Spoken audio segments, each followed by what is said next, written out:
नमस्कार, स्वागत है आप सभी का पंचायत 24x7 पेज पर। गिरिडीह में नगर निकाय चुनाव की सरगर्मी तेज हो चुकी है। जैसे जैसे दिन पास आते जा रहे हैं, नॉमिनेशन की प्रक्रिया बढ़ती जा रही है। साथ ही सभी उम्मीदवार कमर कसकर मैदान में डट गए हैं। आज हमारे साथ मौजूद है वार्ड नंबर 9 की श्रीमती पूनम बर्नवाल जी। आज हम इनसे बातचीत करेंगे, साथ ही जानेंगे इनकी योजनाओं के बारे में। आपको बता दें कि वार्ड नंबर 17 से पहले भी यह वार्ड पार्षद रह चुकी हैं। तो आइए इनसे कुछ बातचीत करते हैं। नमस्कार। नमस्कार। आप हमें सबसे पहले बताइए कि आपकी क्षेत्र की जो समस्याएं हैं, जो सबसे ठोस समस्या है वो क्या है और उसको लेकर आपकी योजनाएं क्या है? देखिए, हमारे क्षेत्र की जो समस्या है वो क्या है कि आज नली गली पानी बिजली हम इसी को जान रहे हैं कि एक वार्ड पार्षद का कार्य बस यहीं तक सीमित है। लेकिन शायद आपको मालूम होना चाहिए कि हमारे नगर निगम के मैनुअल में इससे बहुत आगे की चीजें है जिसे कि हम नहीं जान पाते। हमारे क्षेत्र में बेरोजगार युवक युवतियां बहुत हैं जो रोजगार से जोड़ना चाहते हैं, उनके पास साधन की कमी है। हमारी बहुत सारी ऐसी बहनें हैं जिनके पास क्षमता बहुत है, योग्यता बहुत है, लेकिन वो नहीं जान रही हैं कि हम अपने क्षमता और योग्यता को कैसे लोगों के सामने लाएं जिससे कि हम रोजगार से जुड़ सके। और नगर निगम इसी योजनाओं को लेकर हर बार आती है और आज जरूरत है ऐसी बहनों को जो बहनें घर घर जाके अपने युवा भाई बहनों को उनके जरूरत के हिसाब से उसको नगर निगम के योजनाओं से जोड़ सके।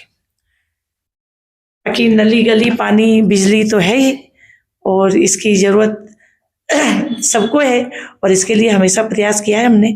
17 नंबर वार्ड से हम 2 बार काउंसिलर रह चुके हैं और इस बार 9 के प्रत्याशी के रूप में उतरे हैं। निश्चित 9 नंबर के जनता हमें पूरी तरह से सपोर्ट कर रही है। सभी का प्रेम, सभी का आशीर्वाद हमारे साथ है। बिल्कुल, हमारी भी शुभकामनाएं आपके साथ है। मैम, जैसे अगर हम बात करें हमारे समाज की महिलाओं की, क्योंकि क्या होता है कि महिलाएं घर में रह जाती हैं तो वो लोग बाहर निकल नहीं पाती हैं और सरकारी योजनाओं से खुद को नहीं जोड़ पाती है। जो अभी के समय में अगर बोले तो महिला को मजबूत करना बहुत जरूरी है, तो उनके बारे में आप क्या सोचती हैं या फिर आपकी योजनाएं क्या? देखिए, महिला सशक्तिकरण को लेके सरकार भी काफी एक्टिव है और महिला सशक्तिकरण तभी आएगा जब सरकार ने महिला आरक्षण दिया और महिला आरक्षण दिया है तो महिलाएं खुद का वोट मांगे, खुद के काम का वोट मांगे, खुद के अपने प्रत्याशी के रूप में कि हम घर घर जाके महिलाओं को अच्छे कामों से जोड़ेंगे, लोगों को रोजगार मुहैया कराएंगे। होता क्या है कि हम पति के नाम पे वोट मांगते हैं, हम बेटा के नाम पे वोट मांगते हैं, हम भाई के नाम पे, देवर के नाम पे वोट मांगते हैं। और ये एक वार्ड की बात नहीं, आप देखी होंगी कल का जो सुबह था, जो न्यूज आया कि हमारे देश की प्रथम महिला और तीनों सेनाओं की अध्यक्ष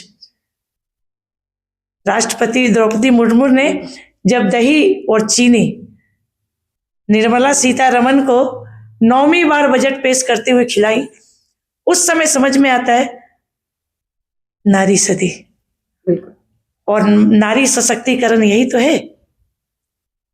अब बताइए, अपने बेटे पे जीत के आती ये लोग, अपने देवर पे जीत के आती तो क्या ये हो पाता 9वीं बार वो बजट पेश कर पाती और लोग उसको सहर्ष स्वीकार करते? बिल्कुल।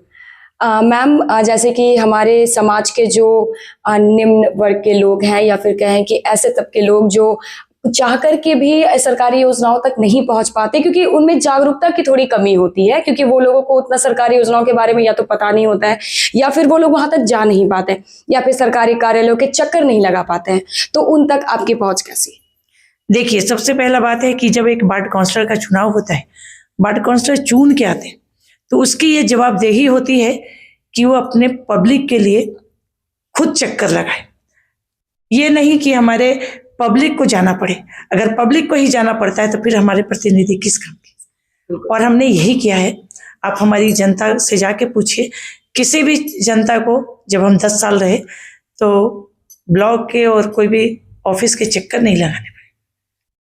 एक आखिरी सवाल आपसे ये रहेगा, या फिर हम कहेंगे ऐसा कि आप अपने जनता से, अपने क्षेत्र के लोगों से क्या अपील करना चाहती हैं?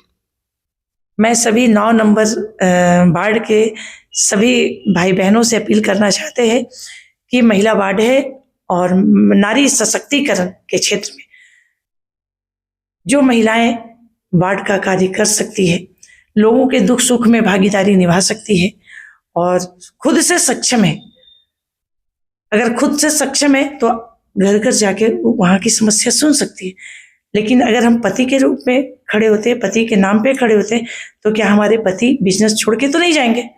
फिर वो बिजनेस नहीं, फिर वो ठेकेदारी करने लगेंगे, तो हमारे काम जो होते हैं नगर निगम के वो सारे ठप हो जाते हैं।